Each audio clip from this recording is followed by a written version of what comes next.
I call this talk the Great Whole Grain Taper. Now, I understand that we're all low-carb aficionados, but I want to talk about how this thing will manage, given time, to infiltrate your diet and get you.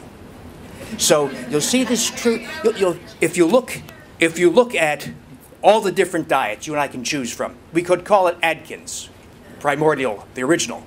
We could call it paleo. We could call it maybe South Beach.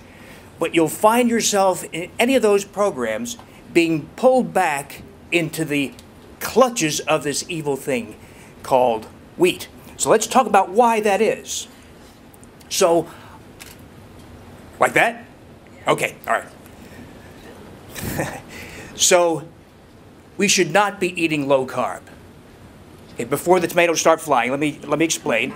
We should not be eating low carb. We should be eating wheat-free, then low carb.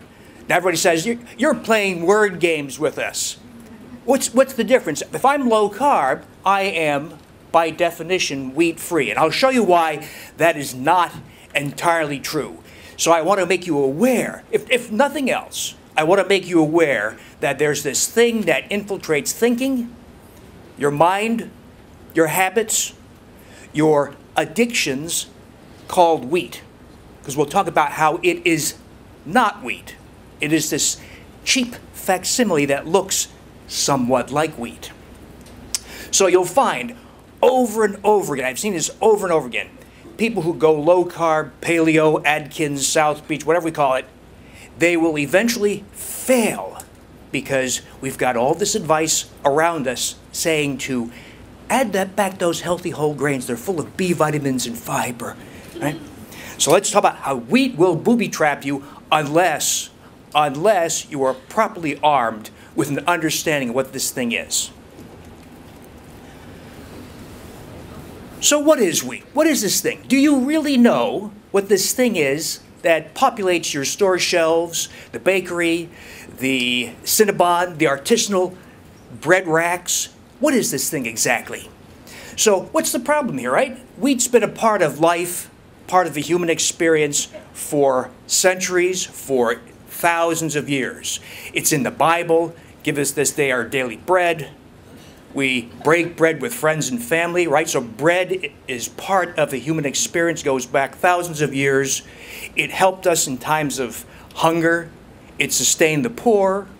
It's in the Bible. It's used as metaphor for times of plenty and salvation. So what's the problem here?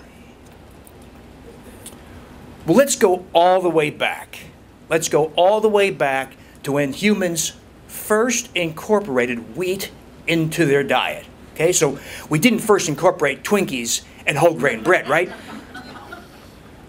Early hunter-gatherers, 10,000 years ago, maybe as long as 22,000 years ago, would eat wild game they caught, ibex, boar, right? Reptiles, insects, plants they gathered, berries, dates, figs, and the seeds of this plant that grew wild, that we now call einkorn. They called it something else in their own time, but we call it einkorn. So einkorn is the great-granddaddy of all wheat, a simple plant that grew wild in the Fertile Crescent where these people were living. They would gather these bunches of einkorn grain with their sickles, their crude stone sickles. They would take the seed heads, grind it down with stone, and turn it into porridge, because the concept of bread wouldn't come for at least another 5,000 years during the times of the Egyptians.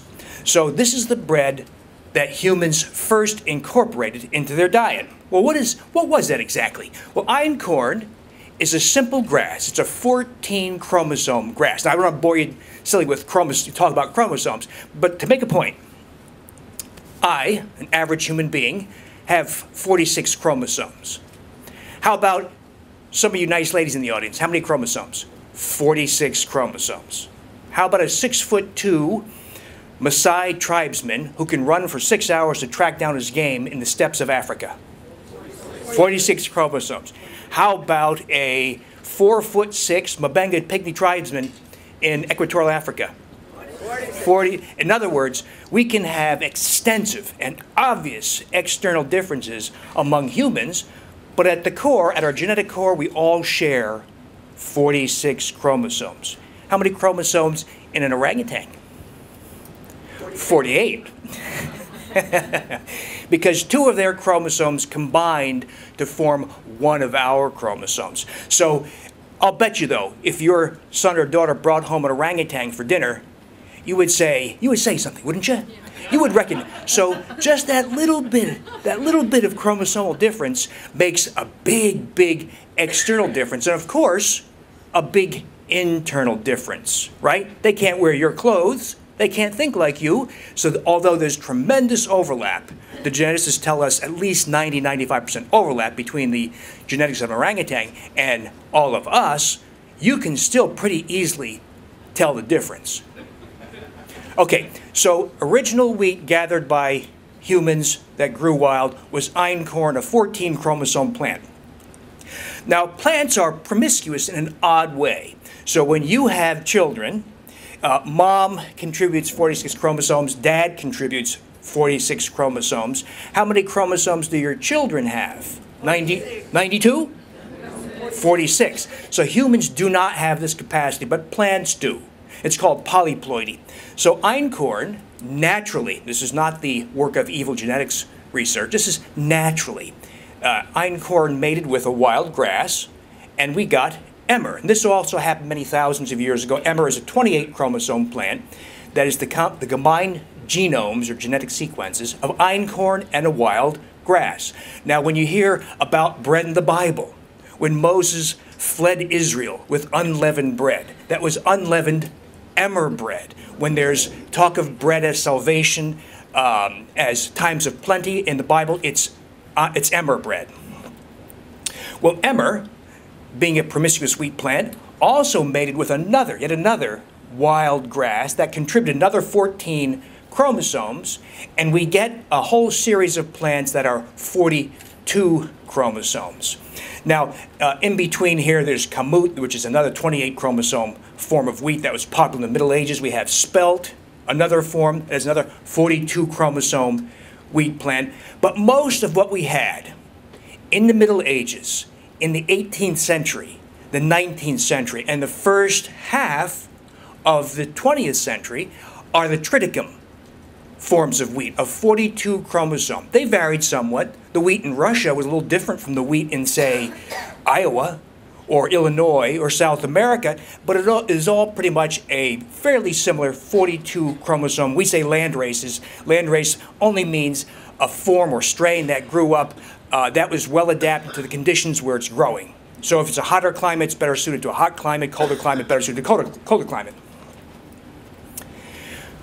Well, let's fast forward to 1960. Those of you my age remember that there was a terrible fear in the 1960s that we would have a boom in world population, right? Remember those days?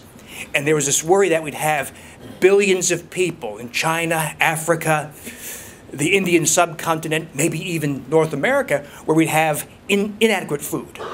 So there was a great investment of time, energy, and money into generating high-yield strains of crops.